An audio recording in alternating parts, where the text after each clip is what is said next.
Hello दोस्तों, एक नई कहानी के साथ फिर से हाजिर हूँ आपके सामने। और इससे पहले करना है आपको एक काम। जो भी लोग पहली बार चैनल पर आए, प्लीज़ जल्दी से चैनल को सब्सक्राइब कर लीजिए और घंटी को भी दबा देना, ताकि आपको सारी वीडियोज़ का नोटिफिकेशन आ सके और आपको सबसे पहले मेरी कहानी मिल सके। तो वीडियो थोड़ी सी अच्छी लगे तो लाइक ज़रूर कर देना।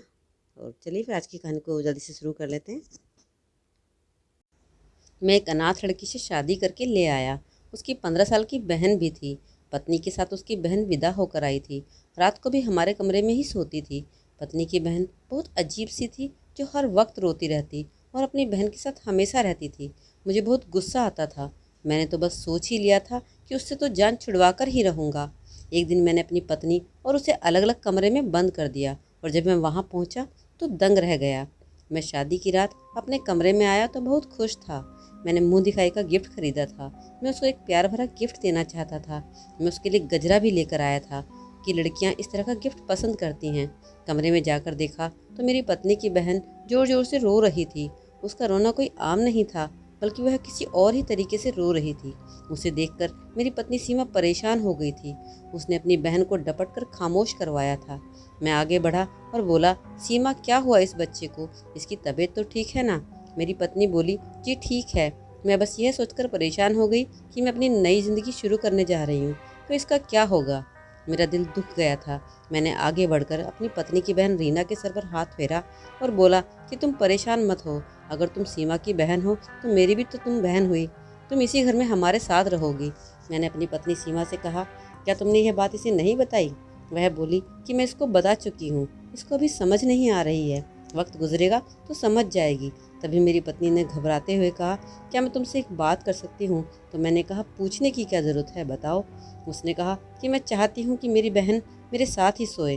यह अकेले से रहने से डरती है। मम्मी पापा के मरने के बाद भी इसका यही हाल था। ज़रा ज़रा सी बात पर टेंशन लेकर बीमार पड़ जाती थी। मेरी अभी नई शादी हुई है, मैं कहाँ अस्पतालों के चक्कर काटती रहूँगी। मैं सीमा की बात समझ गया था। मैंने कहा, ठीक है, तुम दोनों बहनें इस कमरे में सो जाओ, मैं दूसरे कमरे में चला जाता हूँ। सीमा उठकर मेरे पास आई और बोली, मैं हमेशा आपकी आभारी रहूँगी। आपने मेरे साथ बहुत बड़ी मेहरबानी की है। मेरी आपसे गुजारिश है कि आप घर में किसी को भी मालूम ना होने दीजिएगा कि आप दूसरे कमरे में सो रहे हैं।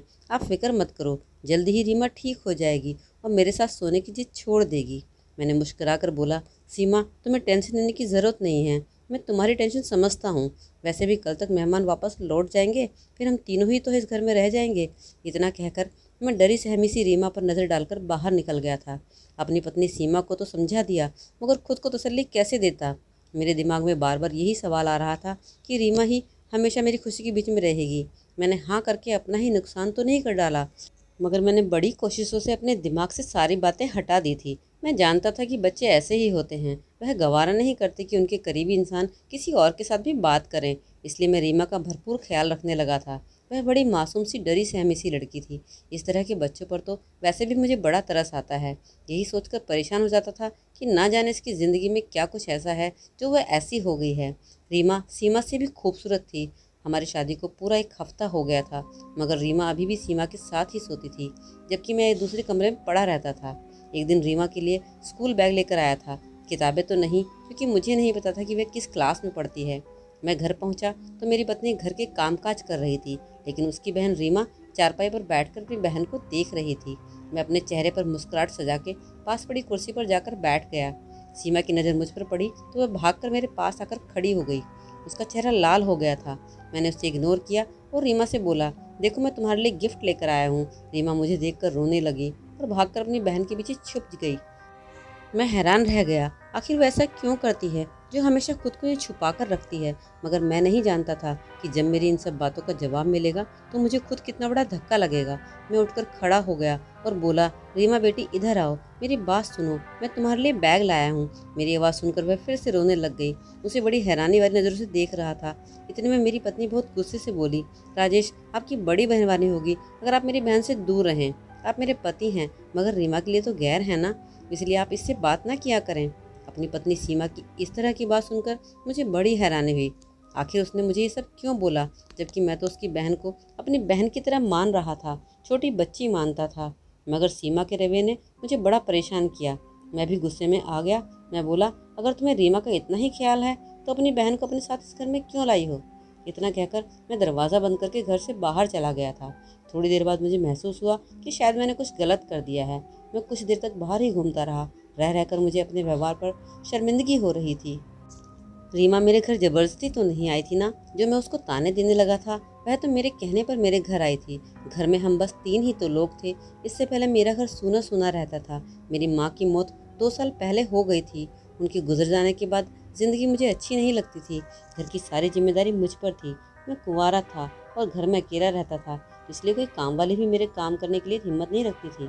मेरे एक दोस्त ने मुझसे कहा कि तुम शादी कर लो, अकेले कब तक रहोगे। तो मैंने अपने रिश्ते की जिम्मेदारी भी उसी पर डाल दी थी। मेरे दोस्त ने ही मुझे बताया था कि उनके जानने वालों में एक अनाथ लड़की है जिसका नाम सीमा है। उसने मुझे बताया कि सीमा के साथ उसकी एक बहन विदा होकर आएगी। तुम उसकी पढ़ाई लिखाई खाने पीने पर जितना भी पैसा लगाओगे वह तुम्हारे लिए अच्छा ही होगा। फिर लड़कियों को जवान होते हुए समय ही कितना लगता है, उसकी शादी करके विदा कर देना।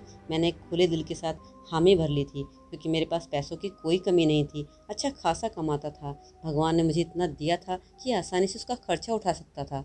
मगर मैं कहाँ जानता था कि रीमा तो एक अजीब सी किस्म की होगी और मेरे गले की हड्डी बन जाएगी, जो मुझसे ना उगली जाएगी और ना ही निगली जाएगी। लेकिन मैंने फैसला किया था कि मैं कुछ सब्र से काम लेकर देखता हूँ कि रीमा का रवैया ठीक होता है या नहीं, फिर मैं कुछ कर लूँगा। मैं रात को घर लौटने लगा तो होटल से खाना भी ले आया था। मैं जानता था कि सीमा मुझसे बहुत गुस्सा होगी, उसकी नाराज़गी दूर करना चाहता था। लेकिन जैसे ही मैं घर आया, मैंने घर के बाहर दरवाजे पर कुछ शोर सुना और फिर मैं उस शोर को कुछ ध्यान से सुनने की कोशिश करने लगा तो मुझे कुछ हैरान करने वाली बात सुनाई दी। मेरी पत्नी की बहन रीमा अपनी बहन से कह रही थी कि क्या तुम अब अपने पति को डिवोर्स दे दोगी ना? तुम्हारा पति बहुत गंदा है। तुम मेरे साथ वापस चलना, जहाँ सिर्फ तुम और मैं रहेंगे। किसी तीसरे को बर्दाश्त नहीं करना पड़ेगा। मेरी पत्नी सीमा एकदम गुस्से से बोली, रीमा अपनी बकवास बंद करो। इस पर सीमा ने हंसते हुए कहा, अब तो घर में तुम्हारा खड़ूस पति भी नहीं है, अब तुम मुझे मेरे असली नाम से पुकारो। रीमा की बात सुनकर मैं हैरान रह गया था। रीमा रीमा नहीं है तो फिर क्या है? मुझे ऐसा लग रहा था जैसे कुछ है जो मुझसे छुपाया जा रहा है। कुछ 10 मिनट में मेरे दिमाग में इतने सवाल इकट्ठे हुए थे कि अब मुझे घुटन होने लगी थी। मैंने दरवाज़ा खोला और घर में दाखिल हो गया। सीमा की नज़र मुझ पर पड़ी तो वो भागकर मेरे पास आई और बोली, राजेश आप कहाँ रह गए थे? मैं आपकी फ़िक्र में घूमती जा रही थी। मैं ये देखकर खुश हो गया कि सीमा के चेहरे पर नाराज़गी का नामो निशान तक न था। हम दोनों बातें कर रहे थे कि रीमा एक बार फिर से रोने लगी। वह बोली, सीमा तुम इसके साथ बात मत करो। उसने मुझे गुस्से से देखा और कहा, तुम्हारा पति गंदा है। मैं सुनकर हैरान था कि मुझे वह किस तरीके से गंदा कह रही थी। इस बात को सीमा ने किसी और ही अंदाज में लिया और मेरी ओर एक शक भरी नज़र से देखा और मेरी तरफ घूर घूर कर देखने लगी जैसे मैंने कुछ किया हो। मैंने अपनी सफाई दी और कहा, क्यों रीमा बच्चे, मैं क्यों आपसे गुस्सा करूँगा? इतने में मेरी पत्नी कहने लगी, मैंने आपसे कहा है ना कि आप मेरी बहन से ज़्यादा बात ना किया करें। इतना कहकर अपनी बहन को हाथ से पकड़कर कमरे में ले गई और मैं इस हाल में अपना मुंह सा लेकर खड़ा रह गया था। लेकिन अब मुझे शक हो गया था कि कुछ ना कुछ गड़बड़ जरूर थी। मैं तो रीमा के नाटक को बचपना समझ बैठा था, मगर यहाँ तो कहानी कुछ और ही थी। मेरे दिल में शक का बीज उठ चुका था और मैंने सोचा कि अगर उस पर सख्ती करूँगा तो वह खुद ही अपना राज खोल देगी। सीमा हमेशा की तरह नाश्ता बना रही थी। तभी अचानक मुझे रोक कर बोली, आप रीमा के लिए स्कूल का बस्ता क्यों लेकर आए? मैं सीमा के रवैये से थोड़ा नाराज़ था, इसलिए मैंने छोटा सा जवाब दिया और कहा, मैं चाहता था कि वह पढ़ाई करे। तो सीमा ने कहा, कौन सी पढ़ाई? कोई पढ़ाई नहीं करनी है। इसे बचपन से ही पढ़ने का शौक़ नहीं था, इसलिए हमने इसका एडमिशन नहीं कराया। मुझे सीमा की बात अच्छी नहीं लगी। मेरा मूड पहले से ही ख़राब था, इसलिए मैं किसी किस्म के बहस में नहीं पढ़ना चाहता था। उधर रीमा भी एक कोने में खड़ी होकर मुस्कुरा रही थी। मैंने इन सब बातों को इग्नोर किया और अपना खाना ख़त्म किया और ऑफिस निकल गया। मगर रीमा की बात मुझे खटक रही थी। उसकी अजीबोगरीब हरकतें और मुझे देखते ही रोना, फिर मेरी सीमा की बहस पर खुश होना, ये सब क्या था? रीमा कोई नन्ही बच्ची तो नहीं थी, वह पूरे 15 साल की थी। इस उम्र में तो लड़कियां बड़ी समझदार हो जाती हैं, लेकिन ये मामला इतना सीधा नहीं था जितना मुझे लग रहा था। शाम में भी रीमा ने मुझे गुस्सा दिलाने की पूरी तैयारी कर रखी थी। मुझे देखकर वह अजीब सी हरकतें करने लगी थी। मैं सीमा से बातें करने लगा तो वह उसको हाथ से पकड़कर कमरे में ले गई। सीमा थोड़ी देर बाद कमरे से निकल कर आई और बोली, राजेश आप खाना खाकर अपने कमरे में चले जाएंगे तो हम दोनों बहनें भी खाना खा लेंगी। रीमा जिद कर रही है कि जब तक आप बाहर बैठे हैं तब तक वह बाहर नहीं निकलेगी। मुझे इस बात पर गुस्सा तो बहुत आया था, मगर खुद पर काबू करके बोला, ठीक है वह खाना बाद में खा लेगी, तुम यहाँ आओ और मेरे साथ खाना खाओ। लेकिन सीमा ने कुछ ऐसा कहा कि उसके जवाब ने मेरे अंदर आग लगा दी। वह बोली, राजेश आपको पता है ना कि रीमा कितनी जिद्दी है, घर में तूफान खड़ा कर देगी, इसलिए आप मेरी बात मानो। और सीमा इतना कहकर कमरे में चली गई थी। अब मैं अपने गुस्से से बाहर हो गया था, खुद पर काबू न पा सका और कमरे की तरफ बढ़ा। सीमा की आवाज़ें आ रही थी। वह रीमा से कह रही थी कि पापा के साथ तुम भी मर जाती तो कम से कम मेरी ज़िंदगी तो बच जाती ना जाने तुम मेरे किस पाप की सज़ा हो। मैं दरवाज़ा खोलकर अंदर चला गया था और रीमा को खींचते हुए बाहर ले आया था। सीमा देखकर बौखला गई थी। वह भी मेरे पीछे पीछे भागकर बाहर आ गई। राजेश जी, आप क्या कर रहे हैं? मेरी बहन का हाथ छोड़िए, आप होश में तो हैं। मगर सच बात तो यह थी कि मैं अपने होश में नहीं था। अगर होश में होता तो ये सब ना करता। मैंने रीमा को कमरे में बंद कर दिया और सीमा को हाथ पकड़कर अपने कमरे में लाया। मैं बोला, अब मुझे सच बता दो कि तुम्हारी बहन ये सब क्यों करती है। सीमा के चेहरे का रंग उड़ चुका था। वह रोती चली जा रही थी और बोली, भगवान के लिए राजेश, आप मेरी बहन को छोड़ दें। वह बहुत डरी हुई लड़की है, मर जाएगी। वह एक रात तो क्या, एक पल भी मेरे बिना नहीं गुजार सकती। मैं चिल्लाकर बोला, क्यों, आजकल के तो छोटे छोटे बच्चे भी अपनी माँ के बिना रह लेते हैं। यह किस किस्म की बहन है कि तुम्हारी बहन तुम्हारा साया ही बन गई है। मुझे ये सब बिल्कुल भी पसंद नहीं है और ना ही मैं ये सब बर्दाश्त करूँगा। मैंने सीमा को घूर कर देखा और कहा, तुम अपना ये रोना धोना बंद करो। मगर उसके रोने में और तेज़ी आने लगी थी। मैं सीमा के कमरे से बाहर आ गया और कुंडी भी लगा दी और अपने कमरे में आकर मैंने दरवाज़ा बंद कर लिया ताकि सीमा और रीमा का शोर ख़त्म हो जाए। मगर वह दोनों बहनें ज़ोर ज़ोर से दरवाज़ा पीट रही थी। ऐसा लगता था वह दरवाज़ा ही तोड़ देंगी। कई घंटे तक यही सब कुछ चलता रहा। मगर सुबह होने से कुछ देर पहले दोनों कमरों में खामोशी छा गई थी। मैं अपने दिल के हाथों मजबूर होकर खड़ा हुआ और रीमा के कमरे की तरफ कदम बढ़ा दिए। मैं उससे माफ़ी मांगकर उसे सीमा के पास ले जाना चाहता था। मगर मैंने जैसे ही दरवाज़ा खोला, मेरी आंखें फटी की फटी रह गई। मेरे सामने जो नज़ारा था, मुझे देखकर विश्वास नहीं हुआ कि ये सच है, क्योंकि वहाँ तो एक लड़का बैठा था। मैं आगे बढ़ा तो वह मुझे देखकर डर गया, बस फिर से रोने लगा। मैंने उसे छोड़ दिया और बोला, मेरे सामने अब आंसू मत बहाना, नहीं तो मुझसे बुरा कोई नहीं होगा। मुझे बताओ कि तुम कौन हो, रीमा कहाँ गई। वह लड़का रोते हुए बोला, अगर मैं अपनी हकीकत बता दूं तो तुम मुझे वापस तो नहीं भेज दोगे। मैं उसकी बात सुनकर हैरान हो गया। मैं बोला, नहीं नहीं, मैं तुम्हें क्यों भेजूंगा। वह लड़का मेरी बात से बेफिक्र हो गया और सोफे पर बैठ गया। उसके चेहरे पर बड़ा गर्व था। वह बोला, जब मैं पैदा हुआ तो हमारे घर में गम मनाएगा, जैसे मैं पैदा नहीं मर गया हूँ। जब मैं बड़ा हुआ तो आसपास के लोगों पर जुल्म देखा। मेरे पापा मम्मी को बहुत मारते थे, नील नील कर देते थे और मेरी तरफ इशारा करके कहते थे कि इससे अच्छा होता तो बांझ होती। तूने क्या गजब कर दिया। मैं पापा की बात सुनकर आईने के सामने खड़ा हो जाता। माँ मेरे पास आती और कहती, पापा की बातों पर ध्यान न दिया कर, तू तो बहुत प्यारा है। लेकिन मैं प्यारा होता तो क्या मेरी वजह से माँ को मार पड़ती। मैं सीमा से पैसे मांगता तो 2 रुपये का नोट थमा देती। मैं दुकान पर जाता और माँ के लिए टॉफ़ी लेकर आता और माँ के मुंह में डालकर कहता कि माँ गोली खा लो, आराम आ जाएगा। माँ मुझसे लिपट कर फूट फूट कर रोने लगती थी। मैं नन्हा सा था, मेरी उम्र के लड़के खेला करते थे, जबकि मेरा दिल खेल में नहीं लगता था। मैं सारा दिन घर में रहकर मम्मी का पहरा दिया करता था कि पापा कहीं मम्मी को फिर से ना मारने लगे। लेकिन मेरे रोकने के बाद भी हर दूसरे दिन माँ मार खाती थी। मैं अपने छोटे छोटे हाथों से मम्मी के पैर दबाता कि उन्हें आराम आ जाए, मगर वह अपना दर्द भूलकर मेरे छोटे छोटे हाथों को चूमने लगती और रोने लगती। माँ कहती कि मुझे मार से तकलीफ़ नहीं होती, मुझे तुम्हारी इन हरकतों से तकलीफ़ होती है। एक दिन मम्मी बाज़ार जाकर मेरे लिए एक रिमोट कंट्रोल कार और बॉल लेकर आई थी। मम्मी कहती थी कि तुम बाहर जाकर तो खेलते नहीं हो, घर में ही तुम्हारी खुशी का इंतज़ाम कर देती हूँ। मैं रिमोट कार देखकर बड़ा खुश हुआ था और मम्मी के हाथ पर चूमने लगा था। फिर सारा दिन कड़ी धूप में बाहर जाकर अपनी कार से खेलने लगा। मम्मी मुझे देखकर हंस कर बोली, आज पहला दिन है इसलिए धूप में खेलो, कल से धूप में नहीं खेलने दूंगी। थोड़ी देर बाद मैं अंदर आकर अपनी रिमोट कार को डब्बे में सजा कर रखने लगा तो कहीं वो ख़राब ना हो जाए। शाम को घर पापा आए तो मैं उस कार से खेल रहा था। पापा बोले, इसको ये खिलौना किसने ला कर दिया। फिर मेरे मुंह पर 2 थप्पड़ मारे और मुझसे रिमोट कंट्रोल कार छीन ली और उसके टुकड़े टुकड़े कर दिए। मेरी आंखों में आंसू निकल रहे थे। मैंने रात का खाना भी नहीं खाया था। माँ रात को मेरे पास आकर बैठ गई और बोली, बेटा आज तुमसे मैं एक ज़रूरी बात करना चाहती हूँ। तुम 4 साल के हो गए हो और एक समझदार बच्चे बन गए हो। अब तो मैं तुमसे हर बात कर सकती है ना। मैंने हाँ में सर हिला दिया था। मम्मी बोली, बेटा तुम्हारी दीदी का नाम क्या है। मैंने बोला, सीमा। मम्मी बोली, तुम्हारा नाम क्या है। मैं खामोश हो गया और बोला, मम्मी पापा मुझे मनहूस और बज़्ज़ात कहते हैं और तू चकोर कहती है। इन दोनों में से मेरा नाम क्या है। मम्मी की आंखों में हर वक्त आंसू बहाने को तैयार रहती थी। आज भी पानी बरसने लगा था। मम्मी बोली, तुम्हारा कोई नाम नहीं है मेरी जान, तुम 4 साल के हो गए हो। अब तक मैं यही फैसला नहीं कर पाई कि तुम्हारा नाम क्या रखूं, लड़कियां वाला रखूं या लड़कों वाला रखूं। मैं हैरत से बोला, क्यों माँ, मेरे लड़के वाला नाम क्यों रखना है? मैं तो लड़का हूँ। मम्मी ने कहा, नहीं, तू लड़का नहीं है। तो मैं दंग रह गया।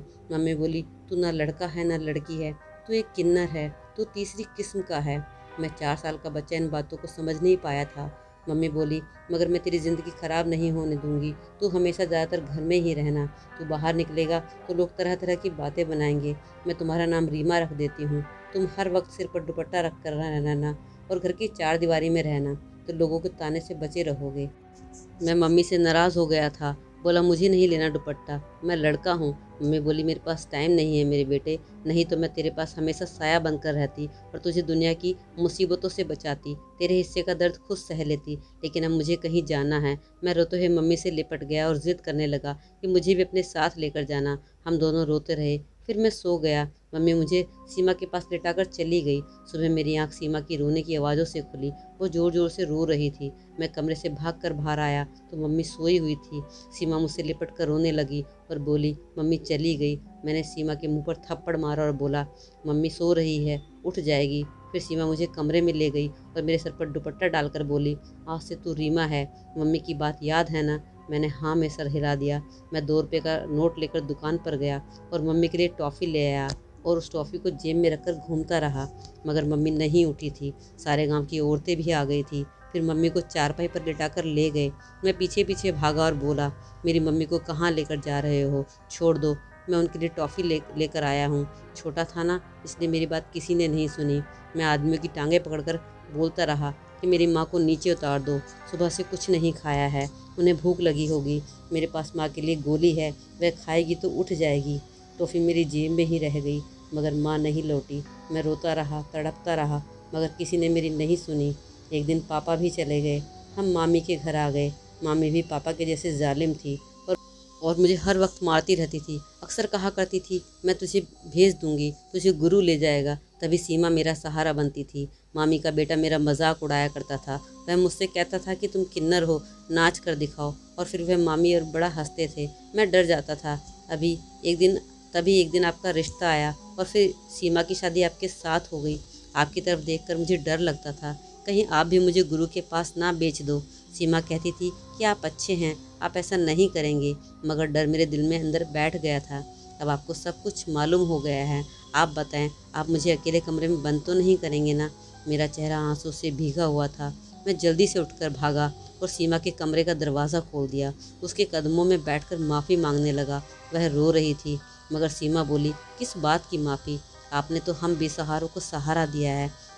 फिर मैं और सीमा रीमा को दिमाग वाले डॉक्टर के पास लेकर गए थे। उसके दिमाग से बचपन का ट्रॉमा निकालना बड़ा कठिन था, मगर अब वो सही हो गई थी। मैंने उसकी पढ़ाई भी शुरू करवा दी थी। मैं और सीमा अब ज़िंदगी खुशी से गुजार रहे थे। रीमा भी अच्छी ज़िंदगी की तरफ लौट रही थी और मैंने खुद से वादा किया कि उसका भविष्य रोशन बनाकर ही दम लूँगा। तो दोस्तों, हमें इस कहानी से ये सीख मिलती है कि किन्नर होना हमारे अपने हाथ में नहीं होता है, ये भगवान की मर्ज़ी है। हमें ऐसे लोगों को अपनाना चाहिए, ना कि उन्हें समाज से धुतकार देना चाहिए। तो दोस्तों, कहानी आपको कैसी लगी ज़रूर कमेंट सेक्शन में बताइएगा और अपनी राय भी ज़रूर बताइएगा इस कहानी के बारे में। तो चलिए फिर मिलते हैं अपनी नेक्स्ट कहानी में अगले वीडियो में। तब तक के लिए बाय बाय।